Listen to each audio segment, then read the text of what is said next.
Imagine Slender Man, so like a long, tall, thin body with like long fingers.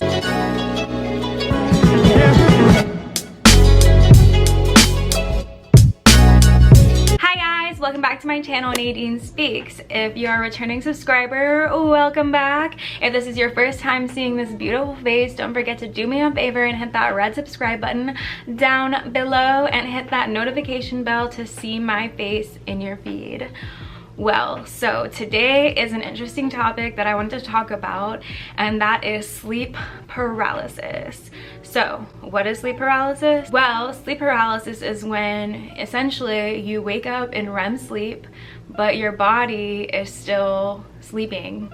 So you wake up, your mind is awake, sometimes you can open your eyes, or you feel like you're opening your eyes, but your body cannot move. And I'm gonna break down my experiences with sleep paralysis, how I've helped cope with my sleep paralysis, what different experiences I've had with sleep paralysis, and also lucid dreaming and the dream world, and my different theories of what sleep paralysis actually is, because people really don't know what it is. There's different scientific papers describing that it has to do with your body waking up in REM sleep, but nobody knows exactly what causes it. We only know the symptoms that people experience, and there's a lot of different theories, so I'm just going to talk about them because they're really interesting to me, and I hope you find this interesting too. If you find it interesting, don't forget to hit that like button, give me a big thumbs up so I know you're watching, and leave a comment down below of what you think of what I'm saying today. First of all, you're probably wondering, Nadine, when have you experienced sleep paralysis? Wait, let's go all the way back. So my first ever experience with sleep paralysis was back when I was in middle school, and I remember having a really bad nightmare, and this is gonna sound really crazy, but I had a nightmare of my friend basically hanging themselves, and I was looking through the school door. You know that door that has like that little glass pane? Well, I saw them through the door, hanging themselves, smiling at me and waving, and then all of a sudden, like once I saw that, it all went staticky like The Ring. Leave a comment down below if you've seen that movie, because honestly that's like one of the most scary movies I've ever seen. So it went staticky, and I felt myself wake up, and I felt myself calling my mom's name, like mom, mom, mom, you know, like really loud. And I remember going like this, like shaking my head, and I remember feeling like I was doing that, but then I kind of like woke up from that finally, and I felt like I could finally move my limbs and my hands to actually like get off the bed. And then I asked my mom, like, oh, did you even hear me screaming? And she didn't even hear me screaming, so that was crazy. And then, so that was in middle school, and fast forward after college, I started experiencing it every day, a little more and little more. I used to have like really bad nightmares when I was growing up. I still have very vivid dreams, and I find myself sometimes not being able to figure out what the dream world is versus what reality is. So when I was experiencing sleep paralysis, like after college, I found that I would go to sleep and I almost felt like my whole body was experiencing, you know, when your hand falls asleep and like that tingling sensation? Well, I kind of felt my body feeling that way right before it happened every single time. And I always found that I always had some crazy nightmares. And just like other people say, there's people or in the spiritual realm that come and visit them and kind of like take them out of it or like help them with the paralysis. And I always found myself having these really crazy nightmares and wanting to wake up, but it was almost like Inception. You know, when you wake up and you think you're awake, but you're actually in dream world. And it's crazy because you feel like you woke up, like it's almost as if you woke up in your bed in your dream and you're awake and you're like getting up and you're doing all these things, but you're still sleeping, and it's absolutely insane.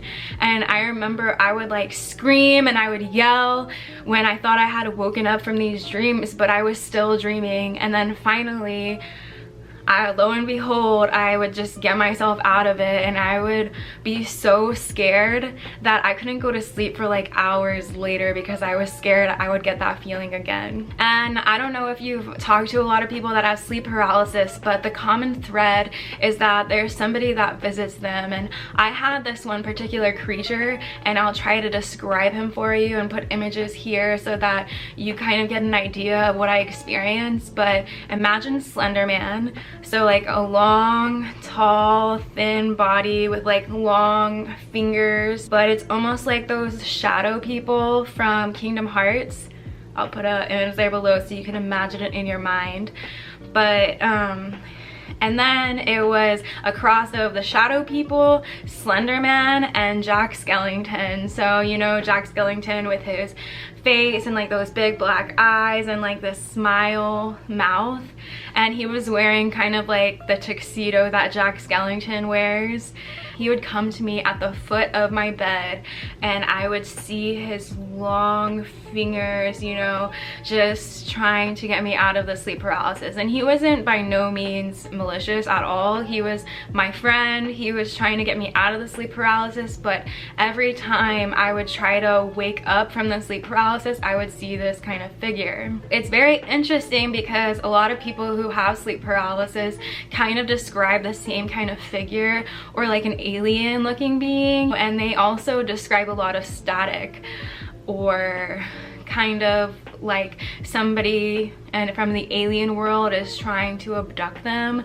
That's one theory, is that they think that when you have sleep paralysis, it's almost like people from a different dimension or the dream world are trying to trap you or come abduct you. It almost reminds me like Insidious, so let me know if you've seen that movie Insidious down below. That's one of my favorite scary movies actually, but it's kind of like that, and it also has to deal with astral projection. So I'll go into a little bit of what astral projection is for those of you who are not familiar with it at home. But it's kind of the idea that your body, when you're sleeping, your spirit leaves your body when you dream and goes on these crazy adventures in the spirit or fourth dimensional world, or some other dimension that our physical bodies cannot visit. So essentially, they say that when you have sleep paralysis, your spirit is leaving your body and going on these crazy dream adventures, and your body, when it's trying to wake up, the spirit is still stuck in that world and does not like go into your body so it can actually wake up. So what happens in Insidious is the little boy, his spirit gets stuck in that spirit realm. And sometimes, no joke, I've felt when I've had sleep paralysis that like I felt the moment that my spirit went into my body and I was finally like awoken and ready to get out of it. Another caveat of astral projection is lucid dreaming. So lucid dreaming is the idea that you can control your dreams, and there's a way to practice this and go into a meditative state and be able to control your dreams, be able to create and just do whatever you want in your dreams on your own accord. Instead of the dream dictating what you do, you dictate what you do. So that's really cool. And that was a big thing in helping me deal with my sleep paralysis, because one thing you have to basically trick your mind when you're having sleep paralysis that it's a dream, because your mind really doesn't know any different. And that's what the scary part about it is, because you think that's the actual real reality world instead of dream world. I think your body or yourself kind of panics, and I think that sleep paralysis is almost a result of like a panic attack of not being able to get your body to wake up. Like I said, lucid dreaming is a great tool in order to not only control your dreams but get yourself out of sleep paralysis, or even getting yourself in a meditative state before you sleep is actually helpful to sleeping better and longer if you deal with insomnia and stuff like that. What's crazy about all of this, and what kind of freaks me out and makes me believe that astral projection is actually real, is the experiences that I've had in feeling like my spirit was actually leaving my body when I was sleeping. And lately that hasn't been happening to me. I haven't had sleep paralysis in quite some time, and I'm kind of grateful for it. Sometimes I still feel when I'm about to have sleep paralysis, and I can kind of like wake up before that and jolt myself awake before that happens. I can almost feel exactly when it's coming on, so I try to wake myself up. And I found that it actually is in like the first 3 hours. The first cycle of sleep for me is when I get sleep paralysis, so that kind of makes sense because I think that's when you're supposed to be in REM sleep, and that's what the scientists describe as when sleep paralysis occurs, is when you're very heavy deep into sleep and your body just does not react to you actually waking up. So I'm super curious, have any of you experienced sleep paralysis? And if you have, I want to know your experiences down below. Are they anything like mine? Do you feel that your soul is traveling when you dream? Have you seen any crazy creatures like I have? I'm dying to know, so leave a comment down below of your different experiences with sleep paralysis, the dream world, astral projection, or lucid dreaming. Thank you so much for watching this video, and don't forget to hit that red subscribe button down below. Follow me at NadineSpeaks for our Instagram, Facebook, and Twitter. I'll see you in my next video. Bye guys!